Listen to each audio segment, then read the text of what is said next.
Namaste, and thank you for tuning into this video. If you're new to my channel, you might be wondering why the title of this video is Are You Still Hindu?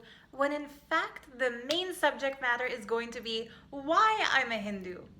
So for those of you who don't know already, I have spent maybe the last 9 years of my life very passionately letting people know about the Hindu Guru, His Divine Holiness Bhagavan Paramahamsa Shri Nityananda, whom devotees call Swamiji. When I first found Swamiji back in 2009, I already considered myself Hindu. So this is something of a little brief history in my discovery of the ultimate spiritual life path, which is Sanatana Hindu Dharma. We call it Hinduism now because this is the word the Western world gave to describe the entire socio-political religious ambiance of India. The word Hindu isn't actually of Hindu origin, interestingly enough. Sanatana Dharma means the eternal way or the way of righteousness. And this is an all-encompassing lifestyle that describes living with honesty, satya, living with non-violence, choosing to reside in life in a way that does not cause harm to other people or other beings, including animals and insects. When we adopt a vegan lifestyle, believe it or not, that's an ancient Hindu tradition. The goddess Parvati Devi, I'm wearing a little beautiful picture of her with the god Shiva over my heart as I speak. Parvati Devi was the world's first fruitarian. She lived on only that which fell from trees naturally. The history of rishis, meaning enlightened men, wise men, who practiced vegetarianism, is not only extensive, it's all-encompassing. All of the ancient divine people in the Hindu tradition describe the vegetarian lifestyle.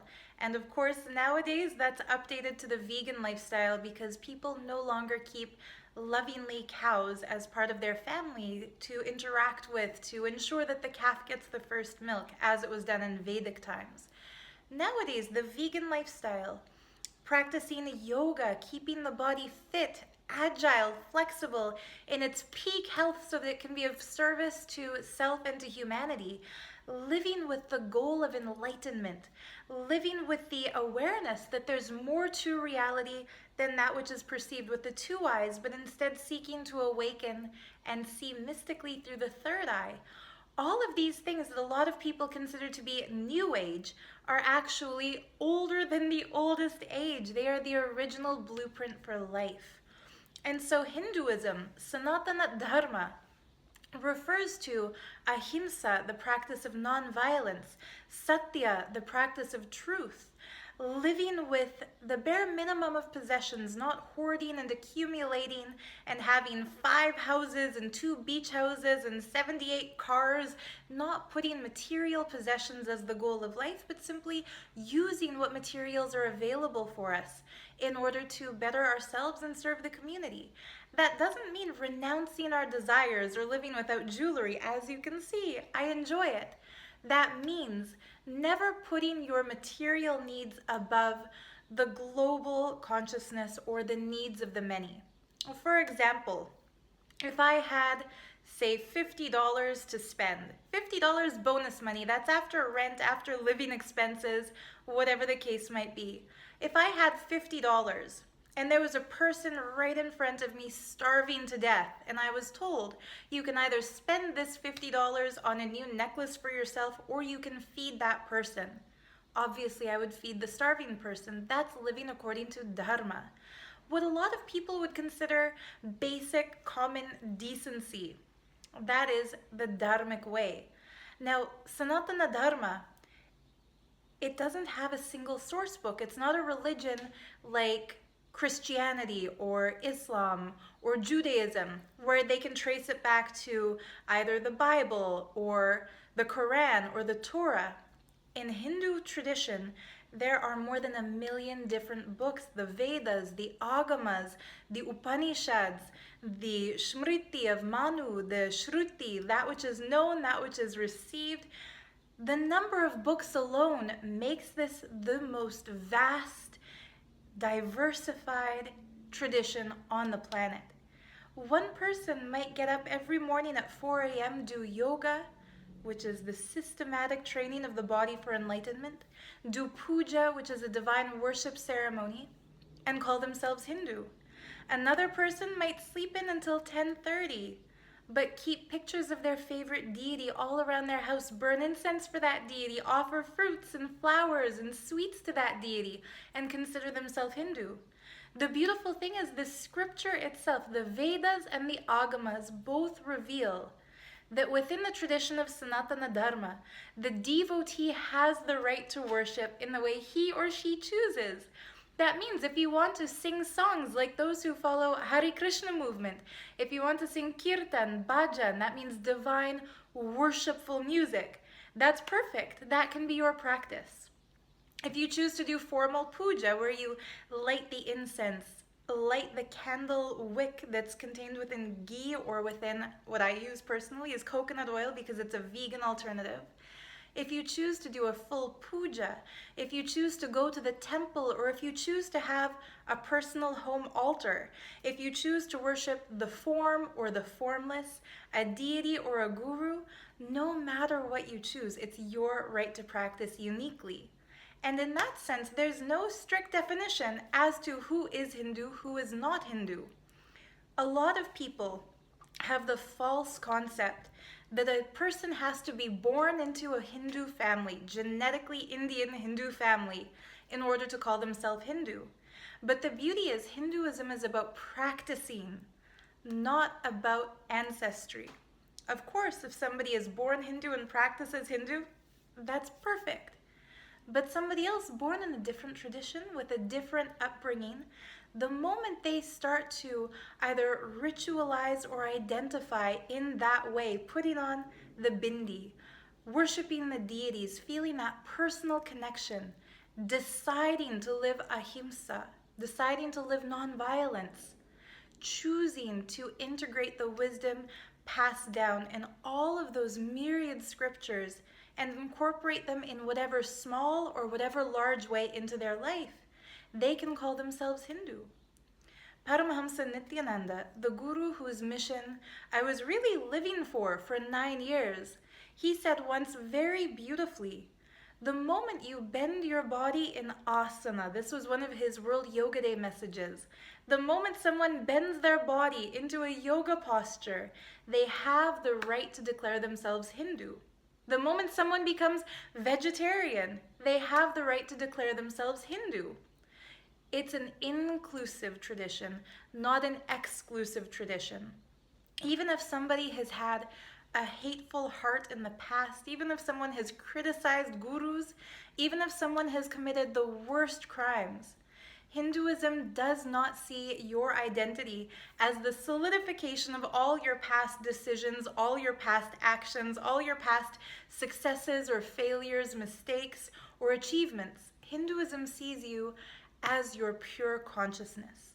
Pure consciousness has the potential to harm people or to bless people, to murder and eat the flesh of animals, or to rescue and save and promote harmonious living and veganism in tune with the animals.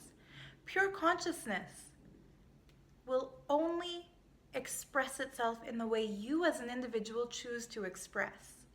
Now, to answer the question that is the title of this video, obviously the answer is yes. Of course I'm still Hindu. Of course I still honor with deep gratitude Paramahamsa Nityananda. Of course I still honor and bow down to Mahakali, the first Hindu god who gave me a vision. I had a vision of Kali at age 13. And I feel that that was the defining moment in my life when I realized I'm Hindu.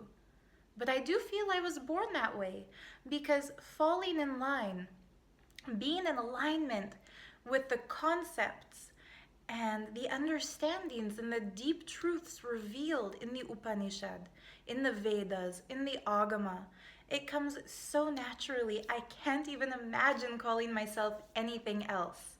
Now in some videos, you'll see me doing makeup tutorials. In others, I'm going to teach some of my favorite simple vegan recipes. In others, I might even take you on a walk through my neighborhood in Toronto and show you my favorite local cafe, my favorite vegan bakery. I might introduce you to people who mean a lot to me in my life. I might interview them. We might talk about music. We might talk about documentaries. Who knows? The subjects will go all over the place. But the undercurrent of all this will always be satya, truthfulness, ahimsa, non-violence, and living with a basic integrity to honor the commitments I make to myself and others. Living with the clarity that life is about superconscious expansion, not about material collecting, not about sense gratification, not about me, but we, about experiencing oneness. That realization, when you live with that at your core, all the different ups and downs, all the mood swings, all the different likes and dislikes that might change, all of those will just be like waves on the surface of that depth, waves on the surface of that true most identity, which is the ocean of bliss, or that super consciousness. Now, people have left comments on my recent videos saying things like, all your guru's hard work on you has gone to waste, you've come back to the Western world. What you need to understand is that even before I told my guru that I wanted to leave sannyas and come back to the Western world, he told me that he doesn't want me to feel trapped, and he told me to go with his blessing. The guru will never tell a disciple to go if it's in that disciple's worst interest to go. If that disciple is meant to live the sannyas life, the guru will say, stay here, take it as tapas, take it as a self-discipline path, and do it. I still believe Paramahamsa Nityananda is a divine being. To me, when I see his face, when I see pictures of him online, when I listen to his discourses, there is no difference between the expression he's bringing into the world and Mahasadashiva, Paramashiva, the ultimate superconsciousness. Don't think that I ran away from sannyas. I took his blessing and came back. Why? We'll find out. Obviously, there's either one more lesson for me to learn in the world, or there's something I'm meant to be bringing into the world, or a combination of both. But ultimately, life is about living our highest truth, being integrated to ourselves, not renouncing and giving up, but fulfilling our desires in a way that doesn't cause harm to others, in a way that blesses others, and in a way that allows us to experience more and more and more of the greatness and glory of existence. Hinduism is about celebrating life, not denying life. And I am so proud and excited to know that Hinduism is here for me, and it's here for you if you want it. Now, if you choose to follow a pagan path, or a Buddhist path, or a Christian path, or a Jewish or Muslim, or any other religious path, I celebrate your decision. Congratulations, that's exciting. If you're an atheist, that's also great. Enjoy it. Look into your scientific research, measure the world, and allow those of us who are looking beyond measurements to contemplate infinity. Whatever your personal life path or your personal choice, I think it's great. Please also, likewise, give the benefit of the doubt to those of us who might take a meandering path. Some people, they'll put on the sacred saffron robe, the robe of a renunciant, and they will live that path for the rest of their life. Others might try it, realize that there's still something more that they want, and come back. That doesn't make them a failure. That doesn't mean that they've given up. That means that their path has taken a new turn, but it doesn't mean that they're lost. I am so blissful and so grateful for everything existence has given me. The reason I keep doing these videos, it's not to spread confusion, it's to share insight, to share what clicks with me, to share what works with me. People sometimes ask me personal questions.